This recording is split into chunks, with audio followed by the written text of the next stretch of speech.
What happens when one of television's most outspoken hosts meets an actor who refuses to back down from his beliefs? The tension in Studio 1A was so thick you could cut it with a knife as Jonathan Roumie, star of the hit series The Chosen, sat across from Joy Behar on The View. What started as a routine promotional interview quickly spiraled into the most explosive confrontation the show has ever witnessed, ultimately leading to a decision that would shock the entertainment world forever. Before we dive into this incredible story, make sure to hit that subscribe button and let me know in the comments what you think about celebrity confrontations on live television. The morning began like any other Tuesday taping of The View. The producers had scheduled Jonathan Roumie to discuss his portrayal of Jesus in The Chosen and his upcoming projects. What they didn't anticipate was how quickly the conversation would veer into uncharted territory. Joy Behar, known for her quick wit and no-nonsense approach, seemed particularly animated that morning, her coffee cup steaming as she shuffled through her notes. "So, Jonathan," Joy began with what appeared to be a friendly smile, "you've made quite a name for yourself, playing, well, the most famous figure in history. Tell us, how does it feel to essentially make a living off of religion?" The question hung in the air like a loaded weapon. Jonathan, dressed in a simple navy blazer and white shirt, leaned back slightly in his chair. His expression remained calm, but there was something in his eyes that suggested he'd heard variations of this question before, and not always with innocent intentions. "Well, Joy, I appreciate the question, though I'd frame it differently," Jonathan replied, his voice measured and steady. "I don't see it as making a living off religion. I see it as telling stories that matter, stories that have shaped civilization for thousands of years. The Chosen isn't about making money from faith. It's about bringing these ancient stories to life in a way that resonates with modern audiences." Joy's smile tightened almost imperceptibly. She tapped her pen against her index cards, a habit the longtime viewers of The View had come to recognize as a sign that she was preparing for battle. "But let's be honest here, Jonathan," she pressed, leaning forward slightly. "You're essentially capitalizing on people's religious beliefs. The show has generated millions of dollars, and you're the face of it. Doesn't that make you uncomfortable, profiting from something that's supposed to be sacred?" The other hosts, Whoopi Goldberg, Sarah Haynes, and Alyssa Farah Griffin, exchanged quick glances. They could sense the shift in the room's energy. This wasn't going to be the light, promotional interview they had expected. Jonathan took a slow breath, his hands clasped loosely in his lap. When he spoke, his voice carried a quiet intensity that seemed to command attention from everyone in the studio. "Joy, I think there's a fundamental misunderstanding in your question that I need to address. You're suggesting that telling these stories somehow diminishes their sacredness, or that finding meaning and purpose in your work is inherently wrong if that work involves faith. By that logic, should we criticize every actor who's ever portrayed a historical figure? Every filmmaker who's made a movie about love? Every musician who's written a song about hope?" "That's not what I'm saying," Joy shot back, her voice rising slightly. "What I'm saying is that religion has been used to manipulate people for centuries. And now we have entertainment that does the same thing, just with better production values." The studio fell silent, except for the hum of the cameras. Even the audience seemed to hold its breath. Jonathan's expression didn't change, but something flickered in his eyes, a spark of what might have been disappointment mixed with determination. "Joy, I have to respectfully push back on that characterization," he said, his voice still calm, but carrying more weight now. "What you're describing sounds like cynicism masquerading as insight.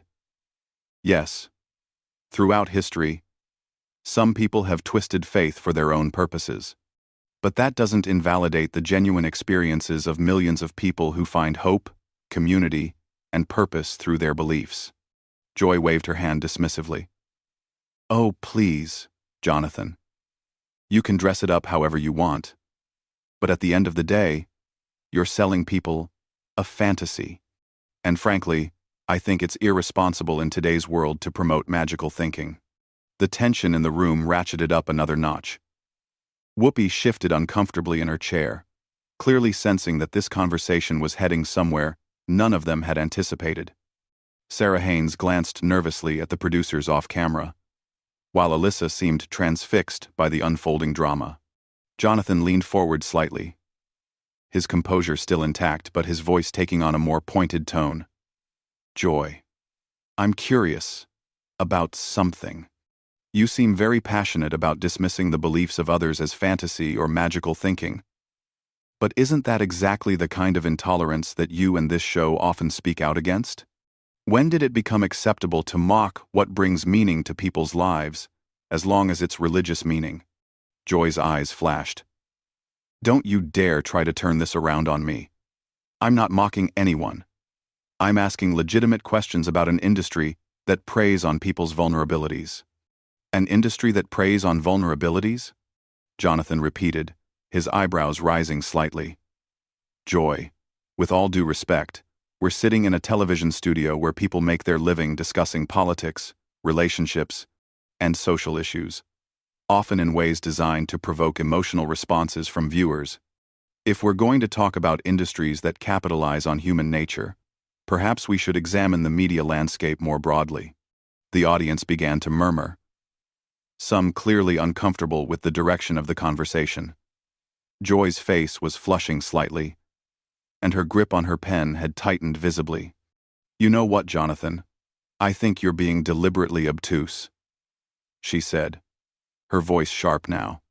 There's a difference between entertainment and exploitation. And when you convince people that they need to believe in ancient myths to find purpose in life, that's exploitation. Jonathan sat back in his chair, and for the first time since the interview began, he smiled.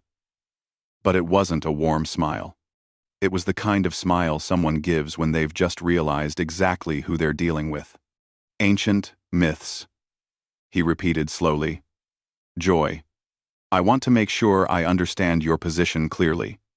Are you suggesting that the teachings about love, forgiveness, compassion, and service to others that form the core of these stories, regardless of one's beliefs about their literal truth, are harmful to society? Joy opened her mouth to respond, but Jonathan continued, his voice gaining momentum.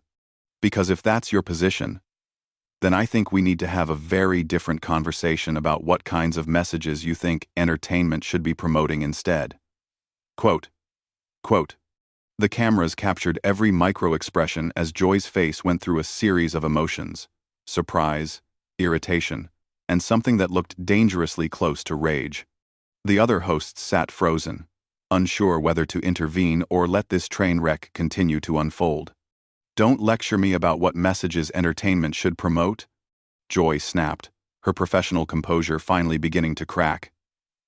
I've been in this business longer than you've been alive, and I know manipulation when I see it. Jonathan's calm demeanor never wavered, which seemed to irritate Joy even more. Joy, I'm not trying to lecture you. I'm genuinely trying to understand your perspective. But what I'm hearing sounds less like thoughtful criticism and more like prejudice disguised as intellectual superiority. The words hung in the air like a challenge. Whoopi finally found her voice, attempting to steer the conversation back to safer ground. Okay. Let's maybe take a step back here, Whoopi interjected. But Joy wasn't finished. Prejudice? Joy's voice rose to a level that made several audience members shift in their seats. You want to talk about prejudice? How about the prejudice of telling people they're broken if they don't subscribe to your particular brand of ancient superstition? Jonathan's response was immediate and delivered with surgical precision. Joy, I've never told anyone they're broken. In fact, the entire message of The Chosen is the opposite. That people are valuable, loved, and worthy of redemption regardless of their circumstances. But what I'm witnessing right now is someone who seems to believe that anyone who finds meaning in faith is somehow intellectually inferior. If we're going to discuss prejudice, perhaps we should start there. The silence that followed Jonathan's words was deafening. Joy's face had gone from flushed to pale, her mouth opening and closing as if she couldn't quite process what had just been said to her on national television. The other hosts looked like deer caught in headlights, and even the studio audience seemed to collectively hold its breath. "Excuse me?" Joy finally managed, her voice dropping to a dangerous whisper. "Did you just accuse me of being prejudiced on my own show?" Jonathan didn't flinch. "I didn't accuse you of anything, Joy. You've spent the last 10 minutes suggesting that people of faith are either gullible, broken, or intellectually inferior. If someone made similar statements about any other group of people, what would you call it?" Joy's hands were visibly shaking now, whether from anger or something else entirely. "I am not prejudiced. I am a rational person asking rational questions about irrational beliefs." "And there it is again," Jonathan said quietly. "You've just labeled the beliefs of billions of people as irrational. You're essentially saying that anyone who doesn't see the world exactly as you do is fundamentally flawed in their thinking." Whoopi tried again to intervene. "Jonathan, I think what Joy is trying to say is—" "No," Joy cut her off, her voice now carrying a sharp edge that made everyone in the studio tense up. "No, Whoopi, I can speak for myself. And what I'm saying, Jonathan, is that, in an age of science and reason, clinging to Bronze Age mythology is not just irrational, it's dangerous." The audience gasped audibly. Even by the View's standards, this was unprecedented territory. Jonathan's expression shifted subtly, and for the first time, there was a hint of steel in his voice. "Bronze Age mythology," he repeated. "Joy, I want you to listen to yourself for a moment. You're on national television, dismissing the foundational beliefs of Christianity, Judaism, and Islam as Bronze Age mythology.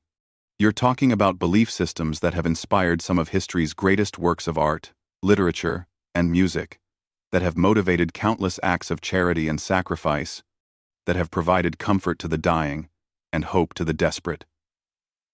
Joy leaned forward aggressively. "Yes, I am.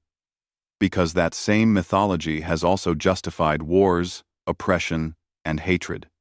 It's been used to subjugate women, persecute minorities, and stifle scientific progress. So yes, I think it's dangerous." Jonathan nodded slowly. "You're absolutely right about some of that, Joy. Religion has been misused throughout history. But so has science. So has politics. So has virtually every human institution. The atomic bomb was created by scientists. Totalitarian regimes have used political ideology to commit genocide. Does that mean we should dismiss all science and politics as dangerous mythology?" "That's completely different," Joy snapped. But Jonathan wasn't finished. "Is it?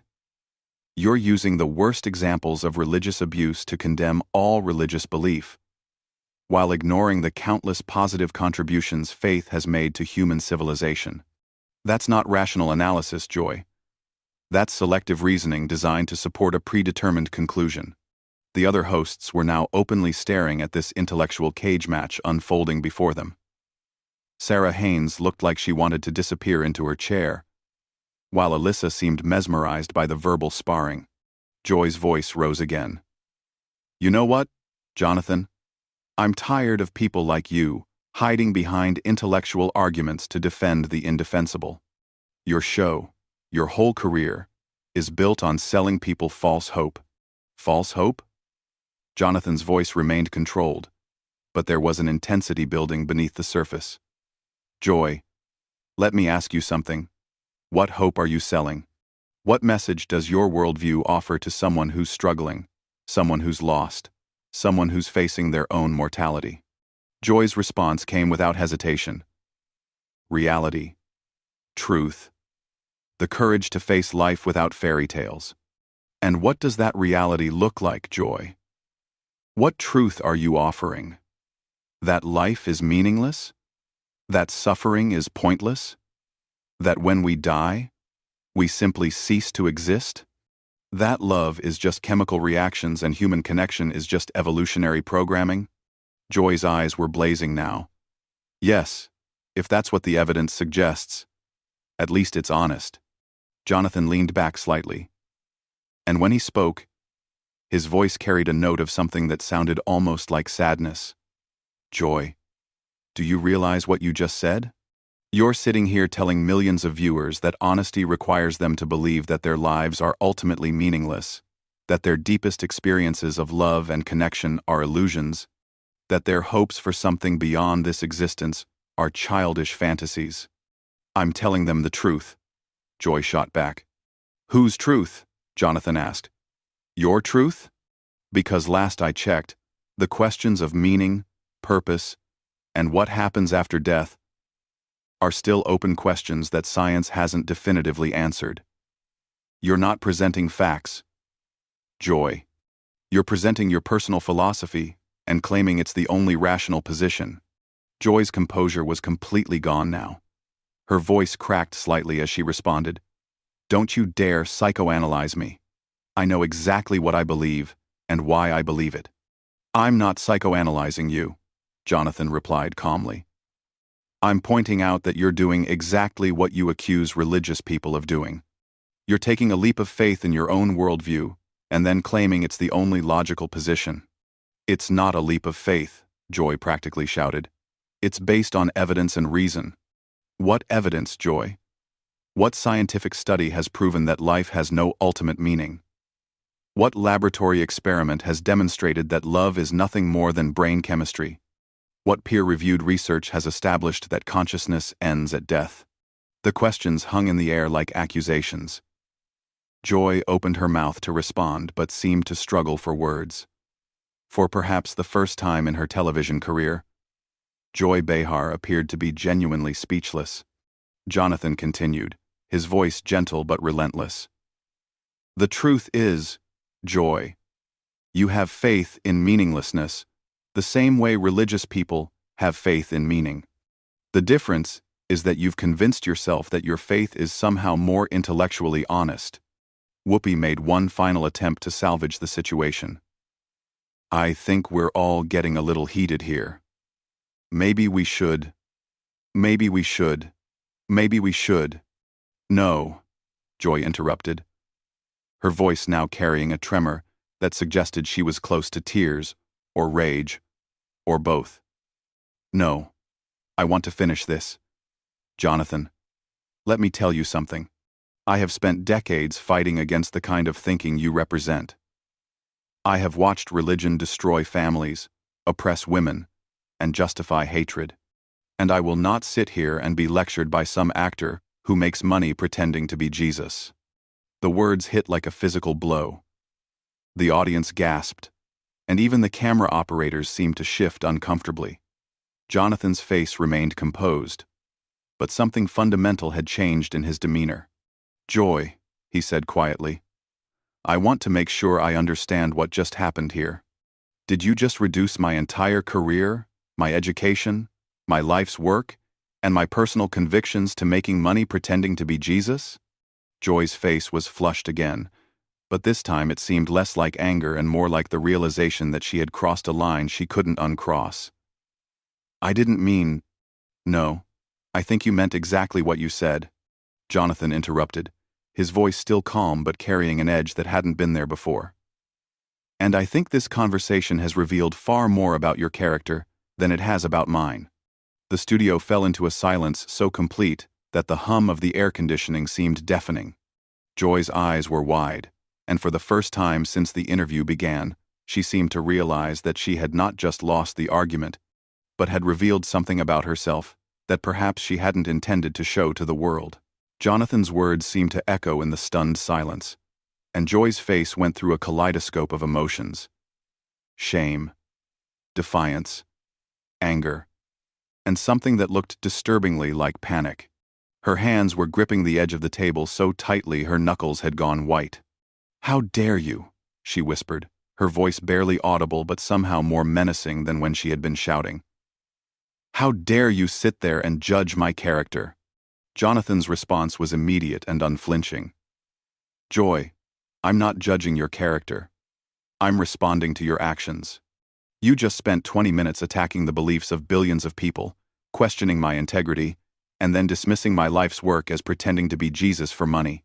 If you're uncomfortable with how that reflects on your character, perhaps you should examine why you said it, not blame me for pointing it out. The other hosts were frozen in place, clearly recognizing that they were witnessing something unprecedented. Whoopi's face showed genuine concern. Sarah looked like she might be sick, and Alyssa seemed torn between fascination and horror. Joy's breathing had become visibly shallow, and when she spoke again, her voice carried a brittle quality that suggested she was barely holding herself together. You think you're so superior, don't you? You think your little fantasy makes you better than the rest of us who have to live in the real world. Joy, I never said anything about being superior to anyone, Jonathan replied, his voice maintaining that same calm tone that seemed to infuriate Joy even more. But I am curious about something. You keep talking about the real world as if it's some terrible place where hope and meaning are luxuries we can't afford. Is that really how you see life? Is that really the message you want to send to people who are watching this right now, struggling with their own challenges? Joy's laugh was sharp and bitter. Oh, that's rich coming from someone who gets paid to tell people that if they just believe hard enough, everything will work out fine. I've never told anyone that, Jonathan said quietly. In fact, the entire message of The Chosen is quite the opposite. It shows people facing real struggles, real pain, real loss, and finding ways to persist through it. It doesn't promise that belief makes life easy. It suggests that meaning can be found even in the midst of suffering. Joy stood up abruptly, her chair rolling backward, with enough force to bang into the backdrop behind her. The sudden movement startled everyone in the studio, including the cameramen who quickly adjusted their shots to follow her. I can't do this, she said, her voice now openly trembling. I cannot sit here and listen to this sanctimonious garbage anymore. Whoopi immediately stood as well, reaching out toward Joy. No, Whoopi, Joy snapped, pulling away from her co-host's attempted touch. I will not take a breath. I will not calm down. And I will not pretend that this is normal. She turned back to face Jonathan, who had remained seated, watching her with an expression that seemed more concerned than confrontational. You want to know about the real world, Jonathan? Joy's voice was rising again, but now it carried an edge of desperation. The real world is where children die of cancer while their parents pray uselessly to your imaginary friend. The real world is where good people suffer and bad people prosper, regardless of how much faith they have. The real world is where women are told they're less than men because of verses in your precious book. Jonathan's voice, when he responded, was gentler than it had been all morning. Joy, you're right about all of those things. The world can be cruel and unfair and heartbreaking. But does acknowledging that cruelty require us to abandon hope? Does recognizing injustice mean we have to tell people their search for meaning is worthless? Joy's response was immediate and vehement. Yes, if that search leads them away from actually solving problems. Yes, if it makes them accept injustice because they think some cosmic father figure will make it all better eventually. But what if it doesn't? Jonathan asked. What if faith actually motivates people to fight harder against injustice? What if believing in ultimate meaning gives them the strength to persist when fighting seems hopeless? What if the comfort they find in prayer helps them cope with grief so they can continue living and loving? Joy's face contorted with something that looked like physical pain. Stop it, she said, her voice cracking. Just stop it. Joy, what's really bothering you here? Jonathan's voice was now openly compassionate. Because this feels like more than an intellectual disagreement about religion.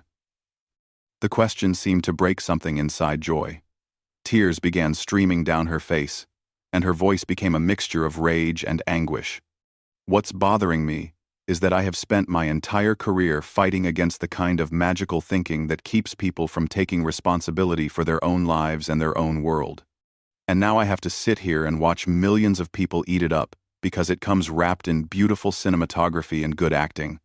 Jonathan stood slowly, his movement deliberate and non-threatening. "Joy, can I ask you something? What are you afraid will happen if people find comfort in these stories?"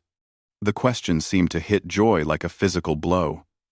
She stared at him for a long moment, her tears flowing freely now. When she spoke, her voice was barely above a whisper. "I'm afraid they'll stop fighting. I'm afraid they'll stop questioning. I'm afraid they'll become sheep." Jonathan nodded slowly. "And I'm afraid that if they stop believing in anything larger than themselves, they'll stop caring about anyone other than themselves. I'm afraid they'll lose hope. I'm afraid they'll despair." The two of them stood there, facing each other across the coffee table, representing two fundamentally different worldviews that seemed impossible to reconcile.